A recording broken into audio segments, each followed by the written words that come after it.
अस्सलाम वालेकुम गाइस, कैसे हैं आप सब लोग। उम्मीद है आप सब लोग खैरियत से होंगे।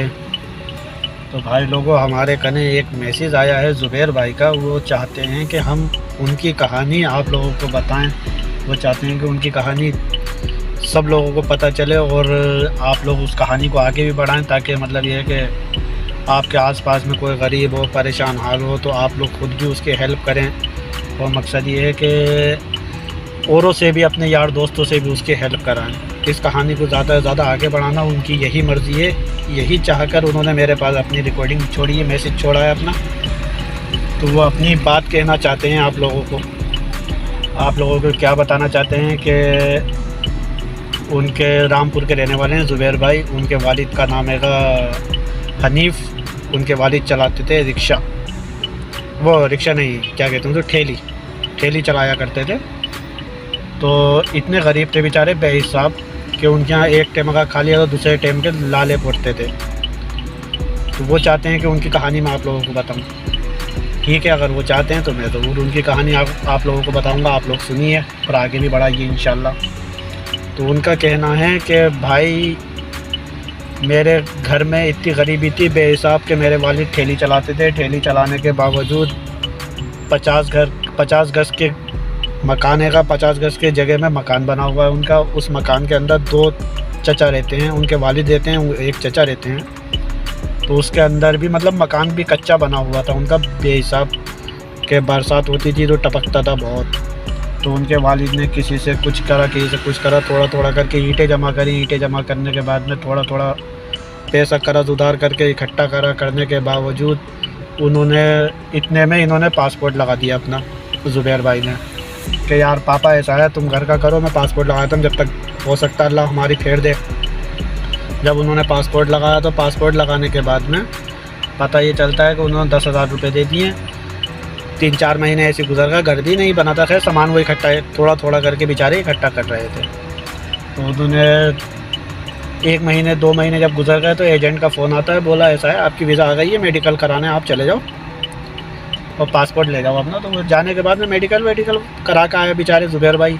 कराने के बाद में उन्होंने मेडिकल कराने के बाद मेडिकल पास हो गया। तो एजेंट उनसे कहता है कि भाई अब आप पेमेंट पूरी कर दो, और पेमेंट करने के बाद में 2 दिन के बाद आपकी टिकट आ जाएगा, आप चले जाएंगे। यार ठीक है। तो उनके वालिद ने बेचारों ने जैसे तैसे करके पैसा इकट्ठा करा था, जो घर के नहीं है वो इकट्ठा करा।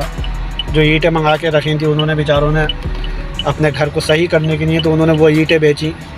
1000 ईंटें बेची बेचारों ने। बेचने के बाद में अपने बेटे की ख्वाहिश पूरी करने के लिए कि शायद हालात सही हो जाए, हमारा बेटा बाहर चला जाए, तो उन्होंने जो था उसको लोंडे को अपने एजेंट को दे दिए। पता चला 2 दिन के बाद में टिकट लेने के लिए जब वो जाते हैं तो पता चला वो एजेंट पैसे लेके उनके भाग गया।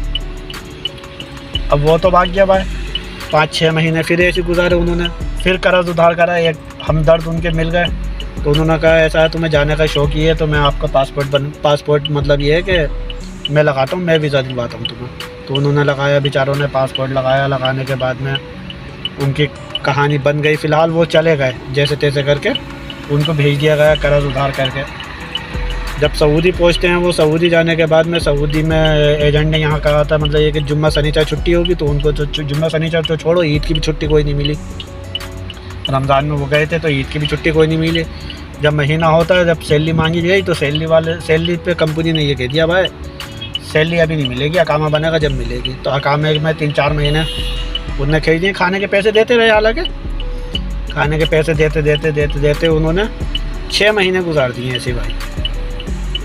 और घर वाले भी परेशान हाल के पता नहीं लौंडा कैसा है क्या है। ना तो उनके पास मोबाइल, जो फ़ोन करना, कभी कोई मिल गया तो उनसे मोबाइल लिया उन्होंने, फ़ोन कर लिया, बातचीत कर ली घर पे, बस यही होता था।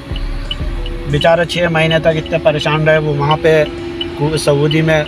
माँ बाप उनके इंडिया में। उनके बाप ने बेचारों ने पूरी ज़िंदगी अपनी 2 ही सूटों में गुजार दी।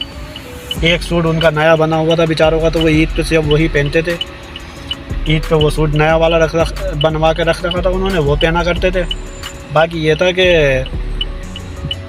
उनके जो 2 सूट उनके काम के थे, वही सुबह को रोज़ाना पहन के जाते थे बेचारे, शाम कान को उतारते थे, एक पहन दिया करते थे। उन्होंने पूरी ज़िंदगी उसी में गुजार दी। तो ज़ुबैर भाई का कहना यह है कि मैं चाहता हूँ कि मेरे जैसे हालात किसी के ना हों। आप लोगों से ज़्यादा से ज़्यादा गुजारिश है, इस वीडियो को ज़्यादा से ज़्यादा शेयर, लाइक, सब्सक्राइब करें ताकि और लोगों में पहुँचाएँ। उनका कहना सिर्फ इतना है कि मैं ये चाहता हूँ कि उनके जैसे कि अभी हम लोग हैं, हमारे आसपास अगर कोई गरीब है, कोई परेशान हाल है, तो हमें उसकी मदद करना चाहिए, हेल्प करना चाहिए। उसके साथ साथ अपने यार दोस्तों से भी उसकी हेल्प कराना चाहिए। उनका सिर्फ इतना कहना है, वो यही चाहते हैं। उनकी बाकी वीडियो लंबी हो जाएगी, इसलिए मैं अभी यहीं रोकता हूँ। इंशाल्लाह कल को आगे की स्टोरी बताऊँगा मैं आप लोगों को, ठीक है। खुदा हाफिज़।